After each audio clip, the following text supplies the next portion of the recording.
नमस्कार मित्र. आज मी माझ्या घरामध्ये एक छोटी लायब्ररी निर्माण केलेली आहे. त्या लायब्ररीमध्ये मी बऱ्याच वर्षापासून पुस्तकं संकलित करण्याचा प्रयत्न करतो आहे आणि ती थोडी बहुत वाचण्याचा सुद्धा प्रयत्न करतो. तर अशी अनेक पुस्तकं मी जमा केलेली आहे आणि आपण आपल्या घरामध्ये ती जी काही पुस्तकं आहेत ती पुस्तकं आपल्या घरामध्ये असलीच पाहिजे अशी पुस्तकं मी शक्यतो करून जास्त संकलित करण्याचा प्रयत्न केलेला आहे. तर त्या पुस्तकांची ओळख म्हणून एक मालिका या व्हिडिओच्या माध्यमातून मी तयार करतो आहे.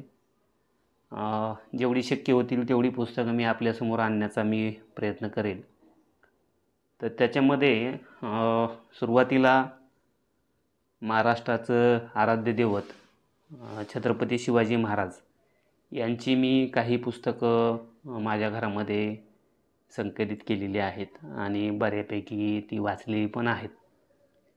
तर ती पुस्तकं आपल्या घरामध्ये असलीच पाहिजेत अशी कोणती पुस्तकं आहेत या संदर्भात आज आपण या व्हिडिओच्या माध्यमातून तो आढावा घेण्याचा प्रयत्न करणार आहोत. अजून बरीचशी पुस्तकं पुढे भविष्यात खरेदी करायची आहेत. एक छोटेखानी पुस्तक आहे. छत्रपती शिवाजी महाराजांचं पहिलं शिवचरित्र म्हणता येईल. कृष्णराव अर्जुन केळुसकर यांचं अतिशय छान पुस्तक आहे. याच्यामध्ये अशा सुंदर अशी चित्र दिलेली आहेत.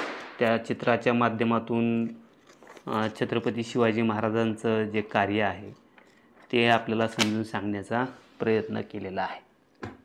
नंतर ऐतिहासिक दृष्टिकोनातून बखरींचा इतर संसाधनांचा याच्यामध्ये बऱ्यापैकी सारांश किंवा त्याचा वापर करून हे पुस्तक तयार केलेलं आहे. वासी बेंद्रे यांचे छत्रपती शिवाजी महाराज पूर्वार्ध आणि उत्तरार्ध अशी 2 खंड माझ्याकडे उपलब्ध आहेत.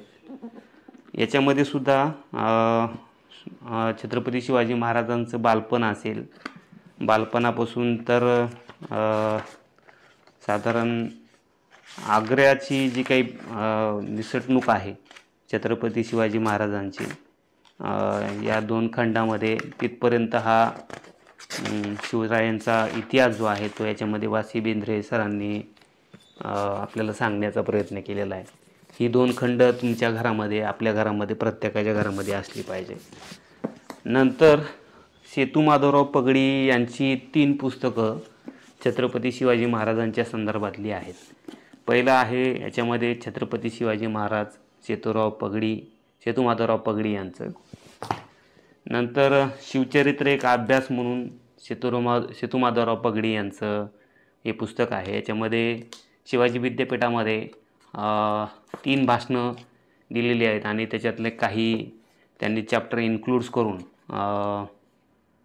शिवाजी विद्यापीठ प्रकाशन यांनी हे पुस्तक प्रकाशित केलेलं आहे. नंतर श्री छत्रपती त्यांची प्रभाव सेतू माधवराव पगडी यांचं एक अतिशय छान पुस्तक आपल्या प्रत्येकाच्या घरामध्ये असलं पाहिजे. नंतर हा स्मृतिग्रंथ आहे छत्रपती शिवाजी महाराज यांचा. हा महाराष्ट्र राज्य पाठ्यपुस्तक निर्मिती व अभ्यासक्रम संशोधन मंडळ पुणे यांनी हा छापलेला ग्रंथ आहे. याचे प्रमुख संपादक जे आहेत ते डॉक्टर जयसिंगराव पवार आहेत. हे पुस्तक अतिशय छान आहे. हे प्रत्येकाच्या घरामध्ये असलंच पाहिजे. नंतर शिवचरित्र आणि विचार प्रवाह डॉक्टर श्रीमंत कोकाटे यांचं हे पुस्तक आहे. नंतर डॉक्टर हेमंतराजे गायकवाड यांचं शिवाजी महाराज द ग्रेटेस्ट हे एक पुस्तक आहे. नंतर आत्ताच नुकतंच एक खरेदी केलेलं आहे वेद महामानवाचा डॉक्टर श्रीनिवास सामंत यांचं हे पुस्तक आहे. याच्यामध्ये अतिशय छान पद्धतीनं नकाशांचा वापर करून हे पुस्तक त्यांनी तयार केलेलं आहे. अतिशय छान पुस्तक आहे. नंतर आरा कुलकर्णी यांचं अशी होती शिवशाही. जी छत्रपती शिवाजी महाराजांच्या काळामध्ये जी पत्र शिवाजी महाराजांनी लिहिलेली आहेत, त्या पत्रांचा आधार घेऊन हे पुस्तक तयार केलेलं आहे. अशी होती शिवशाही, आरा कुलकर्णी. हे सुद्धा अतिशय छान पुस्तक आहे. नंतर एक शेवटचं छत्रपती शिवाजी महाराज जीवन रहस्य, नरहर कुरुंदकर यांचं हे पुस्तक आहे. अवघं 63 पानांचं हे पुस्तक आहे. त्याच्यामध्ये अतिशय छान पद्धतीनं छत्रपती शिवाजी महाराजांचं जे काही युद्ध नेतृत्व असेल, हे युद्ध नेतृत्व आणि छत्रपती शिवाजी महाराजांच्या यशाचं जे काही रहस्य आहे, ते रहस्य उलगडण्याचा प्रयत्न केलेला आहे. हे एक छोटेखानी छानसं पुस्तक नरहर कुरुंदकरांचं आपल्या घरामध्ये असलंच पाहिजे. अशी छत्रपती शिवाजी महाराजांची पहिल्या व्हिडिओमध्ये, या व्हिडिओच्या सिरीजमध्ये मी पुस्तकांची ओळख करून देण्याचा प्रयत्न केलेला आहे.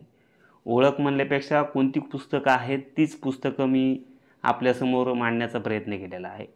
नंतर हवं तर एखाद्या वेळेस जसा वेळ मिळेल त्यावेळेस मी एकेका पुस्तकाचा एक आढावा म्हणता येईल किंवा पुस्तकाचा परिचय करून देण्याचा प्रयत्न मी आपल्यासमोर निश्चितपणे पुढील व्हिडिओमध्ये करून देण्याचा प्रयत्न करेल. आवडल्यास तुम्ही चॅनलला सबस्क्राईब करा, शेअर करा, लाईक करा आणि कॉमेंट करा. धन्यवाद.